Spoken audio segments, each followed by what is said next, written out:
Today, we're focusing on Sara Blakely, founder of Spanx, who bootstrapped the business to be the market leader in women's shapewear, and in the process became a self-made billionaire. And she also happens to be one of the few self-made female billionaires in the world today. So why is her story worth studying, and why today? The reason's pretty simple. If you're building a company today, you're operating in a world that's almost obsessed with a specific playbook. Raise as much capital as possible, as fast as possible, and then use that money as your primary strategy. Sara does the exact opposite. She starts Spanx with $5,000, money she saved from selling fax machines. No outside capital, no prior fashion or textile experience, no co-founder, no fashion pedigree, and no network in retail. Nothing. And she turned it into a multi-billion-dollar firm. But this wasn't a smooth journey to success. Back in those early days, Sara is driving around with a red backpack, using the profits from each batch of product she sells to pay for the next one. It's hand-to-mouth stuff. She's scrappy, and she's doing it all intentionally. And she'll tell you, she remembers standing in rooms where everyone's comparing fundraising numbers, comparing 7-figure checks, 8-figure rounds. She's thinking to herself, oh my God, I'm such a loser because her number is 0. But here's what's fascinating. That decision not to raise capital becomes one of the core strategic advantages of Spanx. Because when you don't have investors, you don't answer to a spreadsheet. You follow your intuition. You build a product and a brand that are almost irrationally focused on how women actually feel. So if you're a founder or you back founders, her story is hitting on some really specific themes that matter right now. And here's how we're breaking it down. We're going to do that looking at the 5 key inflection points throughout Sara's career. And once we've walked through those points, we're going to take a step back and look for the common threads. Because those patterns, those are the ones that you can steal. We'll close with an insight that ties it all together and a question for you. Something that you can apply directly to your company, your investing, and your career. So if you stick around, you're not just going to hear a feel-good origin story. You're going to get the most critical turning points in her journey, some really practical, specific tools that you can take. All right, let's dive into the first inflection point, because this is where the whole story actually starts. Alone in a car, in a random parking lot, selling fax machines. Welcome to Inflection Moments. I'm David Franklin, and you and I are about to dive into something fascinating. You know that moment when everything changes for an entrepreneur? When one decision, one pivot, one breakthrough suddenly shifts their entire trajectory. That's what we're hunting for today. If you're building something, if you're that founder grinding it out, making those impossible decisions that keep you up at night, this episode is for you. Because today, we're going inside the mind of one of the most successful entrepreneurs in history to uncover the exact moments that transformed their journey from ordinary to extraordinary. Here's what we're doing. We're dissecting the 5 most pivotal inflection points in their career, but more importantly, we're uncovering the strategic thinking behind each decision, the kind of insight that separates the builders from the dreamers. Ready? Let's get started.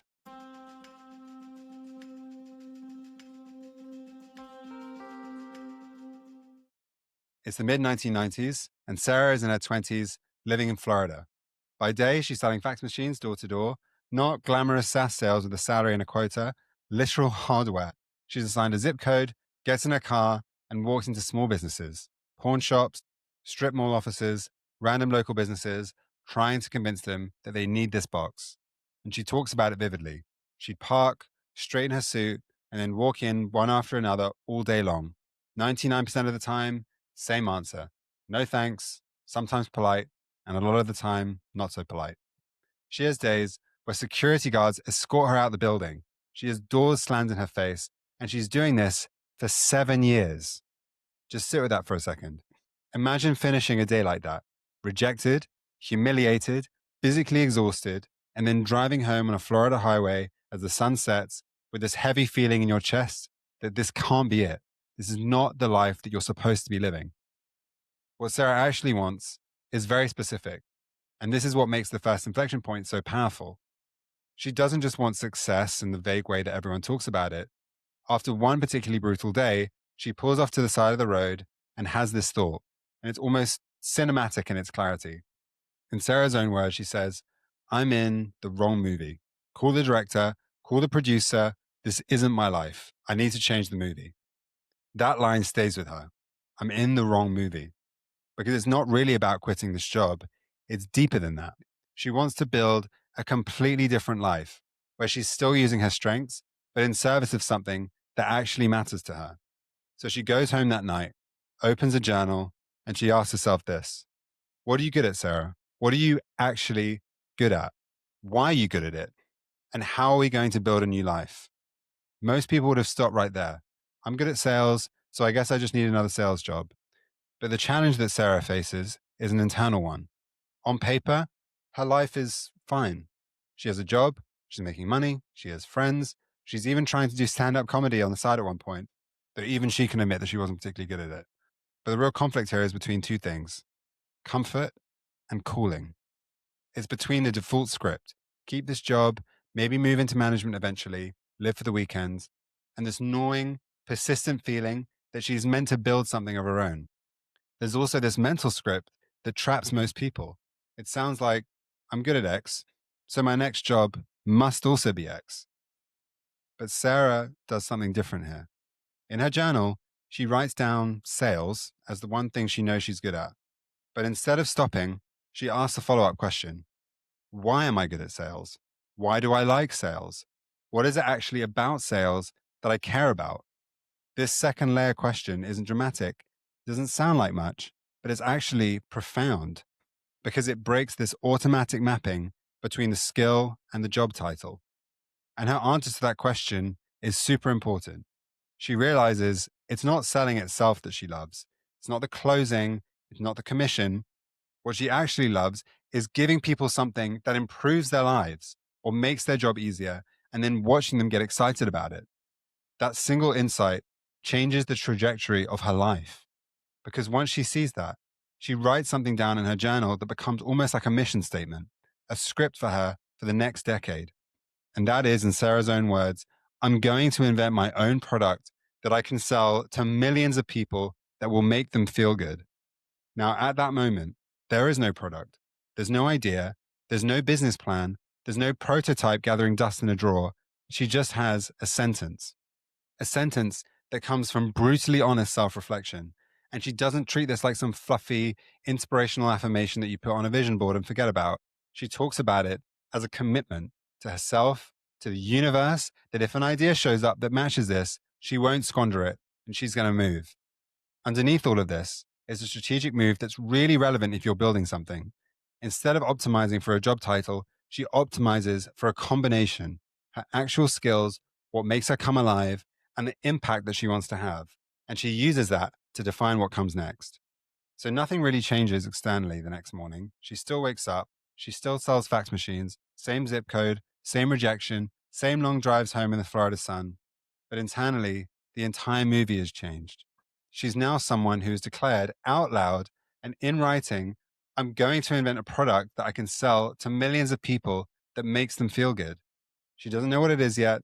She just keeps that question alive.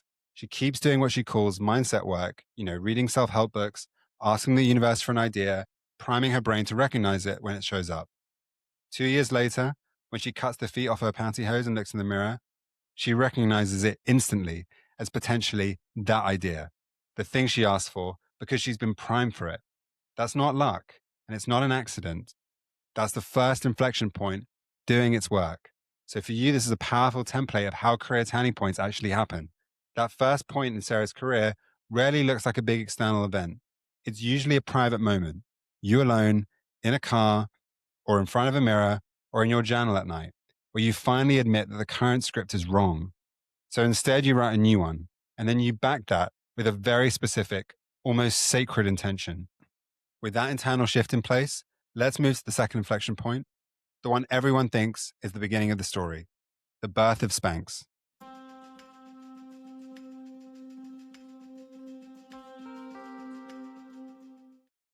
Okay, let's fast forward about 2 years. Sarah is still in that door-to-door sales job, still showing up in that suit every morning, parking, walking into offices, getting told no. But there's a parallel life happening that most people don't see. She's constantly think testing ideas. She's reading a lot of self-help books. She's meditating on what she wants, asking the universe for clarity, promising herself that when an idea comes, she'll actually move on it. So one night she's invited to a party. Nothing fancy, just people, drinks, the usual. She pulls out those infamous cream colored pants, the ones that are so unforgiving that you need courage just to wear them. Same problem as always. They're too tight in all the wrong places.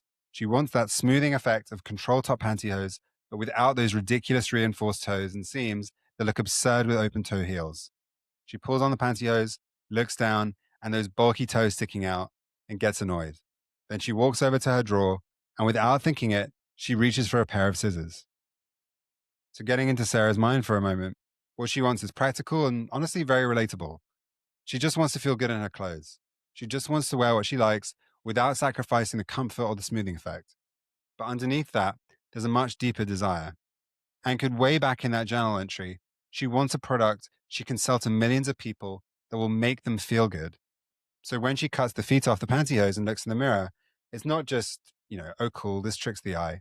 It's, wait, what if this is the thing that I asked for 2 years ago? But naturally, Sarah's also facing some challenges. She has zero background in fashion, textiles, or manufacturing. She has $5,000 in savings, no investors, no hosiery executives on her phone, no connections at mills. And right now, she doesn't have a product. All she has is a pair of pantyhose with the feet cut off, a hack, a DIY experiment. There's also this mental conflict underneath, which is this really big enough to be a business idea? Fast forward a little bit, and people have this idea that the media soundbite for years is she cut the feet off the pantyhose and boom, Spanx was born, like it was magic. Like she snapped her fingers and suddenly had a company. But she's very clear in interviews. This scissors moment sits on years of mental preparation, years of self-talk around not letting fear define her, years of training her brain to see failure differently. Her father plays a role in this too. Growing up, he'd sit at the dinner table and ask her and her brother, what did you fail at this week? And if they didn't have an answer, he'd be genuinely disappointed. That's not typical parenting, is it? Most parents want their kids to avoid failure. Her dad is rewiring the relationship completely. In his house, failure becomes the evidence of trying, and not trying, that's the real failure. So when the scissors moment shows up, the challenge in Sarah's mind isn't what if I fail? It's more like, what if I ignore this and break my promise to myself? This is the key moment. So Sarah decides to honor that idea. She doesn't let it stay a hack. She doesn't just laugh about it with her friends and move on. She treats it as a potential product. She starts wearing her DIY version under different outfits, paying attention to how she feels, confident, smoothed, less self-conscious. Then she starts telling her friends about it. And their reaction is like, wait, you did what? And it actually works? As we've already explored, Sarah's already made a deal with herself. If an idea comes, she'll move. She'll actually try. So Sarah commits, and she's going to turn this into something real. So thinking about the result of all this, she names the category problem and starts thinking like a founder. She realizes that most undergarments on the market are designed with zero regard for how women actually feel during the day. And she has this great moment where she's standing in a hosiery mill, watching them work. They put the product on a plastic form, a dummy with no curves, no real human body, and then the whole team steps back with clipboards and go, yep, that's a medium. Yep, that's a large. And she says, and I love this line, she leans in and says, ask her how she feels. That becomes almost the thesis of Spanx. And this is where you see the through line from that first inflection point, the wrong movie moment. She wants to sell something that makes someone's life better, makes them feel good. And now she has a concrete prototype of what that feels like. So thinking about this, she's not just inventing a product, she's inventing a different way to make products. So it's worth repeating. In Sarah's mind, Sarah's not just inventing a product, she's inventing a different way to make products. One that starts with real bodies and real feelings, not plastic forms and cost accounting. The second inflection point in Sarah's journey is about recognizing an idea when it finally arrives and then being willing to act on it because you've spent years preparing your mind to see it. The scissors moment is interesting, it's memorable, and it's the headline, but the strategic move, the thing that actually matters, is that she had already built an inner system that allowed her to see those scissors as more than just a hack. She had primed herself for the opportunity. Now, an idea without execution is just a really good story, a journal entry, a what if. So the third inflection point, that's where the real fight begins. That's where she has to convince a very traditional, very male-dominated industry to take her seriously. And she's going to face rejection from every single mill in North Carolina before someone says yes.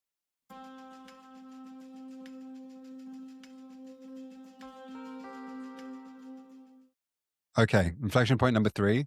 And Sara is now living in Atlanta. She's still working her sales job, still showing up for Spanx in the evenings and on weekends, squeezing in her product development work between the fax machines. She's got a prototype, she's got a name, she's got a commitment to herself that this idea is the one that she's going to pursue. But now she's facing a very concrete, very brutal problem. She needs someone to actually make it. She needs a hosiery mill. So Sara picks up a copy of the Yellow Pages, looks up hosiery mills, and discovers that most of the industry in the US is based in a single place, North Carolina. So she makes a list. And then, this is where the real work starts, she begins cold calling. You know, if you've ever done enterprise sales, reaching out to suppliers, manufacturing partnerships, you probably know exactly what's about to happen, and you can feel it coming. So getting inside Sara's head at this point, what she wants is simple, but given where she's starting, it's almost absurdly ambitious. She wants a hosiery mill to agree to produce a small batch of her footless control top designs, not licensing, not selling the idea and walking away with a check. She wants to build a brand, own the product, control the quality, everything. She's thinking 10, 20 years out. She's not thinking quick cash. But again, the challenge Sara faces is brutal. She's young. She's a woman. She has zero industry credentials. And she's asking factories that are making millions of units of classic, proven styles, the same stuff they've been making for decades, to retool their machines for a product concept that doesn't technically exist yet. Just think about that from the mill owner's perspective for a second. On the calls, the pattern becomes predictable almost immediately. She explains her idea, a footless, body-shaping undergarment for women that will eliminate panty lines and work under white pants. The men, on the other hand, on the phone, can't visualize it. They don't see the market. They don't see her. And honestly, they don't want to bother. So Sara asks for a meeting, and sometimes she gets one. When they asked, and you're financially backed by, she answers, Sara Blakely. And they laugh, or they politely decline, and the call ends. So Sara later talks a lot about cold calling mills for an entire week straight. 7 days, no positive responses, nothing. So she decides to escalate. She drives to North Carolina in person, drives her car, carries her red backpack, walks into mills, trying to get face-to-face meetings. Still nothing. For most people at this point, it would be over. The combination of embarrassment, relentless rejection, and the sheer complexity of manufacturing would be enough to quietly shut this whole experiment down. You'd go back to selling fax machines. You'd think, well, at least I tried. Most people would call that a reasonable outcome. They took a shot, it didn't work, move on. But Sara doesn't move on. What changes comes from 2 parts: persistence and a surprisingly emotional backdoor. After weeks of no's, and I mean genuine, soul-crushing rejections, she drives back to Atlanta. She's frustrated. She's discouraged. She's probably asking herself if this is actually crazy. 2 weeks later, her phone rings. It's one of the mill owners she called. He tells her something that stops her cold. He says he mentioned her crazy idea to his 3 daughters at dinner, just casually bringing it up, probably expecting them to laugh it off with him. But they didn't laugh. They said, Dad, you should do this. We would buy that. And that's the unlock. A week later, he calls her back and says something like, Sara, I've decided to help make your crazy idea. And just like that, the wall breaks. Now let's sit with what just happened strategically, because it's fascinating. She didn't win this by out-arguing men in a room with spreadsheets. She didn't win by finding the most sympathetic mill owner or getting lucky with someone in a good mood. She won because she stuck with it long enough for her actual target customer, women, to get into the conversation indirectly. The mill owner's daughters became the market research she couldn't afford to buy. They were the proof of concept. Once the mill owner says yes, she goes all in. She starts visiting the facility, learning the actual mechanics of production, understanding the supply chains and the process. And immediately, almost from day one, she starts challenging the industry's assumptions. She discovers something that should shock you. The industry is using the same waistband size on every pair of Spanx, from small to extra large, just to cut manufacturing costs. The same waistband on every size. So Sara changes it. For her product, the waistbands are sized properly. Small waistbands on small sizes, large waistbands on large sizes. That single detail, that one tiny decision makes the product dramatically more comfortable across different body types. She also learns how casually sizing is done at many mills. As shared earlier, they put the garments on a plastic form, a dummy with generic proportions, then everyone steps back with their clipboards and someone goes, yep, that's a medium, that's a large. No testing, no real human feedback, just visual estimation from plastic. That's when Sara delivers that line again. Ask her how she feels. And then she starts testing every single prototype on real women, her mum, her grandma, her friends, women in her life who will actually give her honest feedback about what works and what doesn't. She's essentially building a completely different development loop than the industry standard. And on top of all this, she writes her own patent. She goes to a patent attorney, gets quoted something ridiculous, thousands of dollars she doesn't have. So she goes to the library, literally studies how patents are written, and drafts her own one from scratch. She even has her mum, who's an artist, draw an illustration of her own body wearing the product. And they do this in their own living room. It's scrappy, it's unconventional, but it works.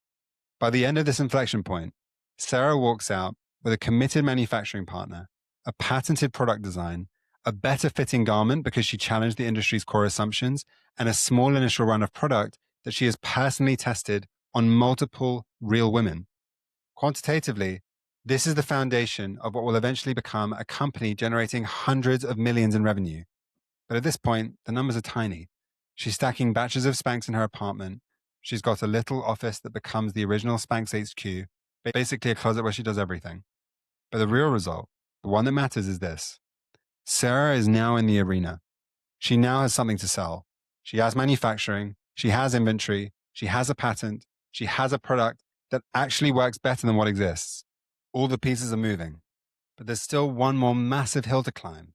The biggest one, maybe, because it's the one that requires the most creativity.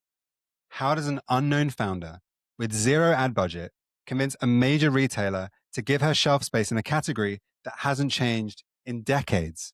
How does she get Neiman Marcus to say yes? That's the fourth inflection point. And it's one of the best masterclasses in scrappy, customer-obsessed, go-to-market strategy you'll ever see.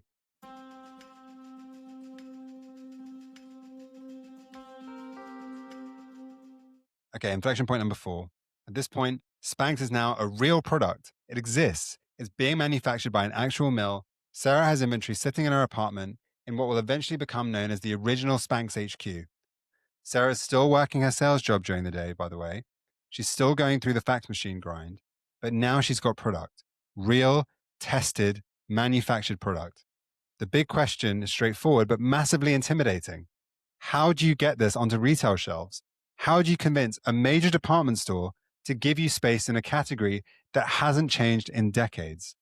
So Sara decides to start at the top, not a regional chain, not a specialty retailer, Neiman Marcus.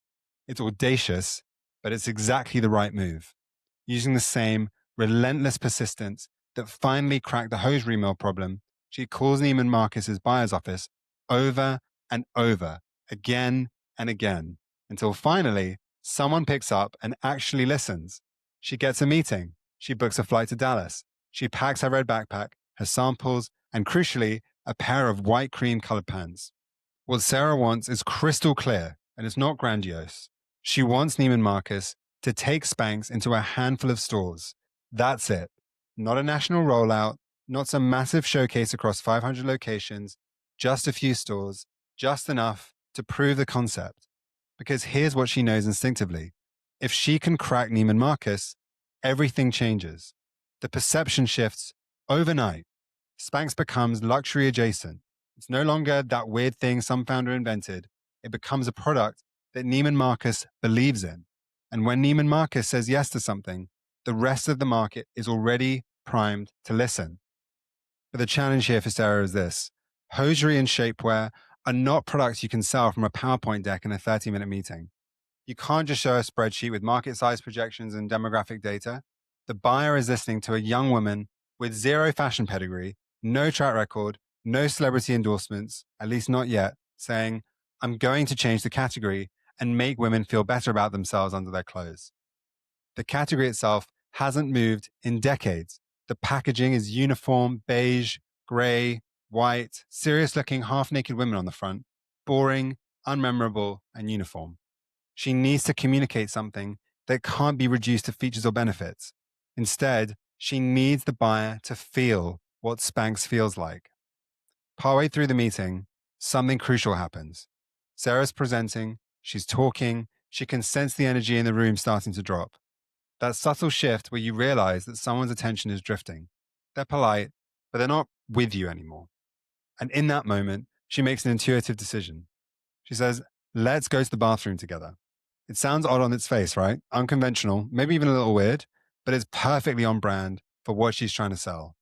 They walk into the restroom, then goes into a stool, puts Spanx on, comes out, and they stand together looking at the mirror. The difference is undeniable. In that moment, the product stops being theoretical. It's not a concept. It's not a pitch. The buyer can see it. She can run her hands over the fabric and feel how it works. And just as importantly, maybe more importantly, she can imagine exactly how a customer is going to feel the first time she tries it. That bathroom demo is textbook experiential selling. It's also a perfect example of Sarah reading the room and trusting her intuition over a prepared deck. She feels the energy drop. She thinks, all right, we need to move. And instead of powering through with more words, she shifts to experience. But that's just the in-person piece. Behind the scenes, while she's waiting for that Neiman Marcus meeting, while she's doing all of this at night, she's designing everything about the brand experience in a way that compensates her for a total lack of advertising budget. She goes to her friend who just graduated from graphic design school. They spend evenings working on packaging on a computer, and she makes a choice that would seem counterintuitive to most people. The box is going to be bright red, not soft, not luxe, not trying to blend in with the beige and gray and white that fills the hosiery section. Bright red. Because as she puts it, I have no money to advertise. When I get my chance for this product to be on the shelf, it's got to scream. I love that. It's got to scream. She's not trying to look expensive. She's trying to look different, to stand out, to make a woman walking through Neiman Marcus stop and think, what the hell is that? She adds 3 illustrated cartoon-style women of different body types to the front of the box. Not the serious, half-naked professional model aesthetic of the category. Real-looking women. Different shapes, different sizes, and a little bit of personality. At the time, in the late 90s, it's weird. It breaks every convention in the category. But now, it looks genius. And she even obsesses over the name. She knows from her stand-up comedy friends that certain sounds are inherently funny. The K sound. There's something about it that makes people smile. So she's sitting in traffic in Atlanta one day, and the word Spanx pops into her head. So she tweaks the spelling, just a small change, Spanx with an X. She types it into the US Patent and Trademark Office website and buys it for $150 on her credit card. That's one of the best $150 brand investments in the history of consumer products. So the result here is this. Neiman Marcus says yes. They agree to test Spanx in a handful of stores, and from there, everything starts to move. Spanx sells out. Then it spreads. Bloomingdale's picks it up. Saks. More Neiman Marcus locations. And then, the moment that amplifies everything, Oprah features it. She names it one of her favorite things, and suddenly the demand becomes almost unmanageable. Sarah goes from inventory that's stacking up in her apartment to back orders and waiting lists. But here's what's interesting when you zoom out from that Oprah moment and all the retail logos. The real insight from this fourth inflection point isn't about getting lucky or timing or celebrity. It's about how she designed every single element. The demo, the name, the packaging, the copy on the back of the box, from the customer's emotional experience backward. Not from what the industry does, not from what looks safe or professional, from what will make a woman feel good, what will make her stop and pay attention, and what will make her trust this product. Sarah talks about writing funny copy on the back of the packaging, humor, personality, copy that sounds like a friend, not a corporate voice. She even shows up in stores unannounced, walks into Neiman Marcus or other retailers, stands near the Spanx display, and demos the product for shoppers in her own words. She explains it, answers questions, and lets them feel it. This is the same person who used to sell fax machines door to door. But now she's selling her own product. And when she gets a yes, it doesn't just help the store sell one more package of shapewear. Every sell multiplies her upside. Every customer who loves it becomes someone who tells her friends. And word of mouth becomes her real advertising. From a founder's perspective, this is a masterclass in scrappy, customer obsessed go to market strategy. And yet, even with all this momentum, there's still one more huge strategic choice that shapes everything that comes next: the decision to not raise capital, and much later, the decision to sell. Because how you handle growth, whether you let investors reshape your vision or whether you protect your intuition at all costs, that's its own inflection point. And it's the one that truly defines Sara's legacy.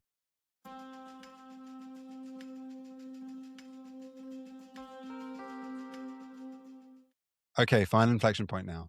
The pressure to play the normal entrepreneurial game intensifies. By now, Sara isn't just running a small startup anymore. She's running a high margin, fast growing consumer brand. Demand is pulling her into new categories, new geographies, new retail relationships, and the company is expanding. And everywhere she goes, she's surrounded by other founders. All of them are raising money, millions of dollars, tens of millions. She hears the numbers in rooms, at conferences, in passing conversations. Everyone's comparing rounds. Everyone's talking about valuations. Everyone's chasing capital as fast as they can. And she remembers a specific feeling, a moment of real doubt. She's standing in a room, listening to all these founders compare fundraising numbers, and she thinks to herself, oh my God, I'm such a loser, because her number is zero. But at the same time, and this is the paradox that defines this whole inflection point, the company is making serious money, real money. She's turned that original $5,000 into a business that's on its way to $1 billion+ valuation, and she owns 100% of it. So there's this weird cognitive dissonance happening. She's building something extraordinary, but she feels like she's failing because she's not playing the capital game. Her desire splits into two parts here, and they pull in different directions. The first is simple. She wants to grow Spanx into a global brand without losing control of why she started it. She cares deeply about being able to follow her intuition. She talks about wanting to use feminine principles in business, bringing joy, humor, empathy into a space that's traditionally been very masculine and numbers driven. She wants to make life better for her customer, and she doesn't want to be forced into decisions by investors who might not understand why something irrational, like keeping manufacturing local or adding expensive design details or spending time testing on real women instead of just shipping, actually matters. But then, after 2 decades of running Spanx, something shifts. What Sara wants changes. She begins to feel the weight of an identity in a way that she didn't before. And the question becomes, who am I if I'm not Sara, the Spanx founder? After Sara sells a majority stake to Blackstone at a reported $1.2 billion valuation, she wakes up with a new desire. It's simpler and somehow more terrifying. What's next? So the challenge for this particular inflection point in Sara's career, there's two of them, and they're both profound. The first one is one that both founders and investors face all the time, this debate between money and control. On one side, Sara's looking around and seeing all these founders raising capital. That money could allow her to scale faster, hire more people, take some risk off the table. Rationally, capital is supposed to be accelerating, but there's a cost. And Sara is explicit about this in her interviews. She says, if I had investors, I knew that I wouldn't be able to honor my intuition. Intuition is not on a spreadsheet. It's very hard to explain. And it's sometimes really counterintuitive to business and the way business works. So in Sara's mind, she goes back and forth thinking, do I take the capital and grow faster, but sacrifice the thing that actually makes this brand work? Or do I stay small and scrappy and protected? The second layer to the challenge in this moment is balancing achievement against identity. This one is different. It's more internal. For 20 years, when people introduce Sara, they say, this is Sara Blakely, founder of Spanx. Her identity and the company are synonymous. They're the same thing. You can't separate them. So when she sells a majority stake to Blackstone, it's not just a financial transaction, it's an identity event. And when she takes that offer from Blackstone, Sara suddenly has more money than she'll ever need. And the next thing she does, and this says a lot about Sara's character, she gives her employees first-class plane tickets and $10,000 each as a thank you bonus. But there's also grief attached with selling her majority stake to Blackstone for Sara. On a podcast, Sara later talks openly about the emotional challenge of stepping away from the company that she built. She talks about this midlife change and grief. When your name is synonymous with your company, selling it's not just a business decision, it's a death and a rebirth. So think about what changed here. On the capital side, Sara makes a very deliberate choice. She does not raise, not even when she could, not even when it would make logical sense. She grows Spanx out of its own free cash flow. Every time she sells a batch of product, she uses the profit to fund the next batch. She keeps her team small. She stays scrappy. As Sara calls it, she calls it bootstrapping. Not glamorous, but deeply aligned with how she wants to operate. That changes everything about what she optimizes for. Without investors, she doesn't have to chase vanity metrics. She doesn't have to hypergrow for its own sake. She can protect the quality of the product. She can protect the integrity of the brand, and she can protect the slower, messier, more intuitive process of actually asking women how something makes them feel. After the Blackstone deal closes, Sara allows herself to grieve. She sits with the loss of day-to-day control, and she sits with this changed identity. She doesn't try to power through it like it's no big deal. She doesn't do a victory lap and pretend nothing has changed. She lets herself feel the grief. And then, ever so slowly, Sara turns towards something new. She launches her next thing, Sneaks, a playful, comfort-first shoe brand. And what's interesting isn't that she just starts another company, it's how she does it. She treats Sneaks almost exactly like she treated Spanx in the beginning, as a deeply intuitive project guided first by how something feels on the body and in the life of the woman wearing it, not by a pitch deck. She pays attention to where women feel discomfort all day, where shoes steal energy instead of giving it, and she designs backward from that emotional reality. You can feel that she's using the same operating system she always has. What am I actually good at? What am I good at? Why am I good at it? What makes this fun for me? And how do I give someone else a better day? And then invent something to match it. At the same time, she's leaning harder into philanthropy and mentoring. She's channeling her capital, her experience, and her brand into helping other female founders and girls. So at this point, Sara is no longer just the entrepreneur. She's also the supporter of entrepreneurs. And mentally, that's a big shift. She consciously separates self-worth from net worth and from a single company. After Blackstone, Sara talks publicly about something most founder success stories skip over. She talks about midlife change, about how success can be destabilizing, about how important it is to let yourself grieve at the end of the chapter, even when it's technically a happy ending. That's not typical founder victory lap narrative. That's not, I sold my company for $1 billion and now everything's perfect. That's much more honest. And honestly, it's braver.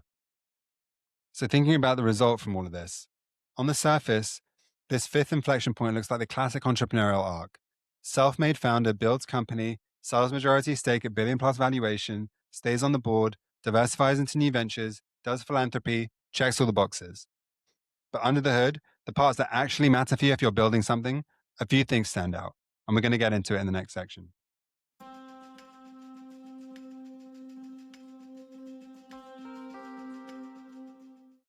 So let's step back from all 5 of those turning points and zoom all the way out, because we should really look at what's going on here.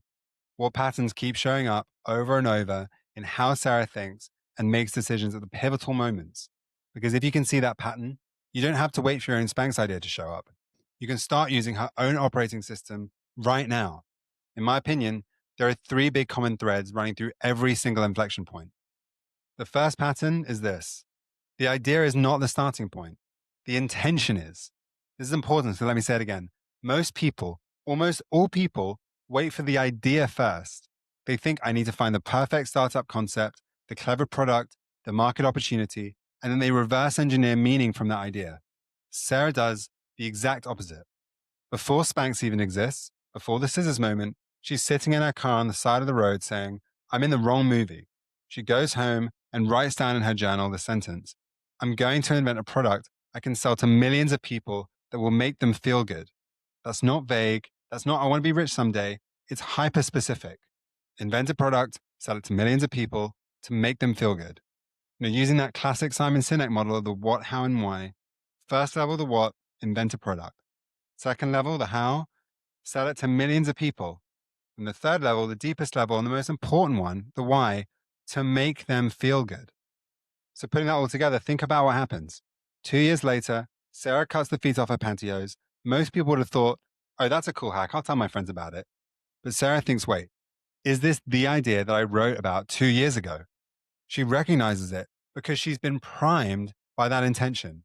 When the hosiery mill finally calls back with a yes, Sara's ready. When Neiman Marcus gives her 20 minutes, she doesn't waste it going through a generic pitch deck. She treats it like a once-in-a-lifetime shot because in her mind, it is. She's been waiting for this. This intention acts like a filter and an amplifier for Sara. It filters out opportunities that don't match and it amplifies the ones that do. So again, here's the direct takeaway if you're building something right now.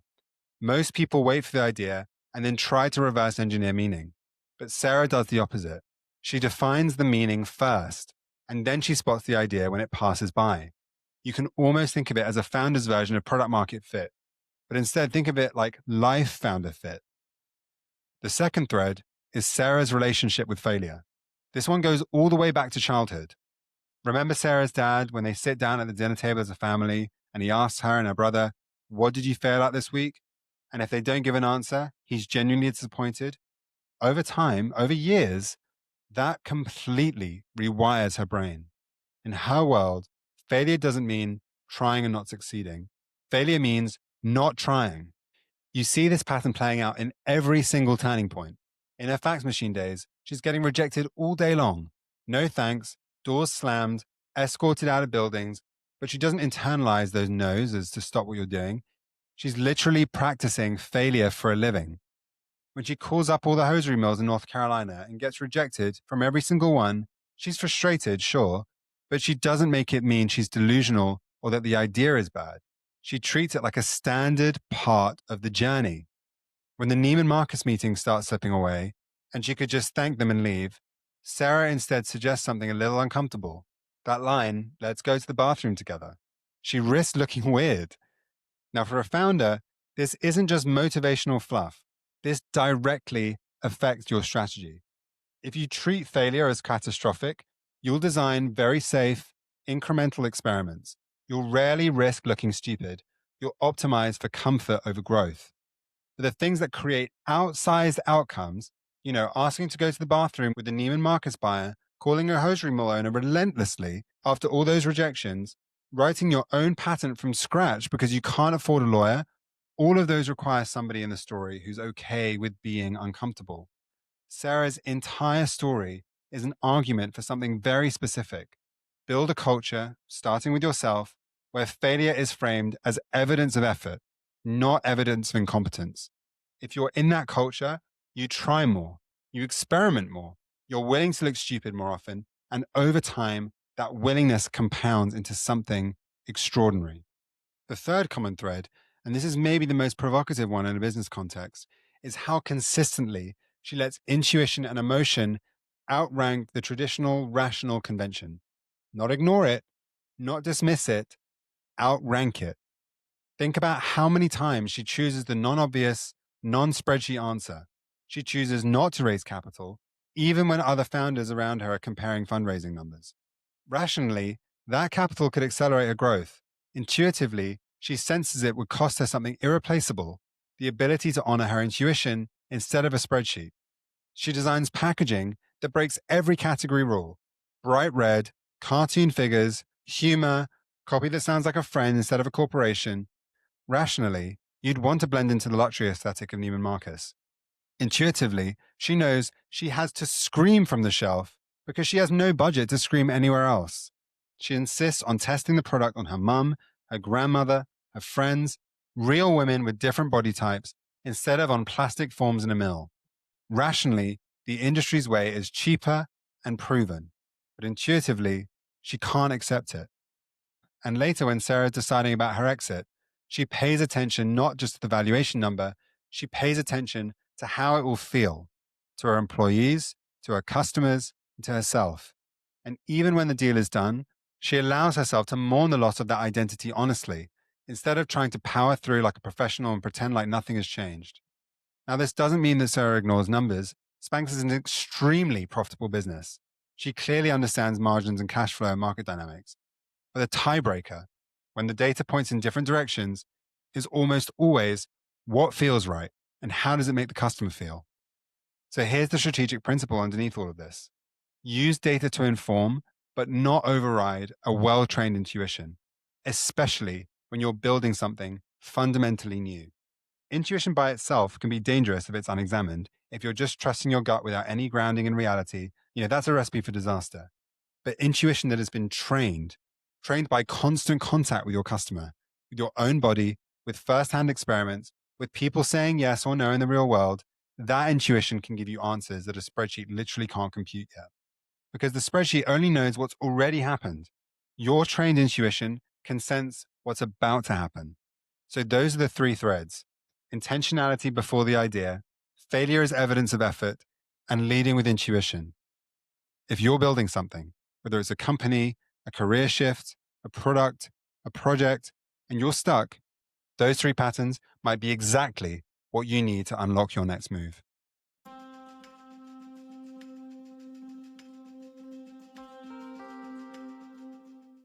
So here's what keeps coming back from Sarah's story.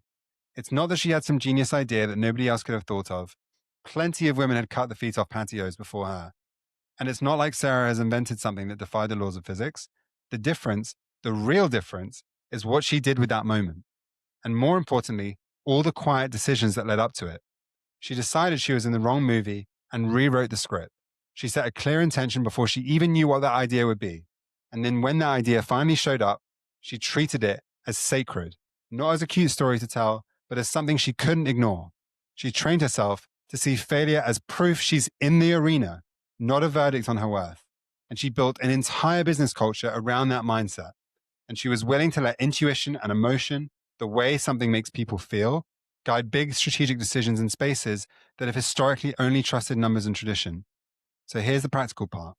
If you're a founder, an investor, or someone who just has that wrong movie feeling about your current path, the question isn't, where's my $1 billion idea? The more useful questions are, have you actually written your intention down? Not just thought it, not just said it out loud, but written it in a single, scarily specific sentence, the way Sarah did in that journal. The next one is, where in your business or your life are you letting the fear of looking stupid or failing quietly stop you from trying the obvious, slightly crazy move? And last, which decisions have you been quietly outsourcing to what everyone else does when your intuition is actually screaming that something different is needed? Because those three things, intention, the willingness to look stupid, and intuition, they're choices you make every single day. And they're the ones that you can use in your own business to transform it from ordinary to extraordinary. Thanks for listening. We'll talk soon. Thank you for joining us on Inflection Moments. If today's story sparked a new perspective or challenged your thinking, be sure to share it with someone you know loves this stuff as much as you and I do. Maybe it's a college buddy, your water cooler buddy, or maybe even someone in the family group chat. If you enjoyed this deep dive, make sure to leave a 5-star review and subscribe to our channels so you can be the first one to hear what we've got coming next. And if you're interested in insights, ideas, and lessons from some of the world's greatest entrepreneurs, sign up for our newsletter. The link is in the show notes.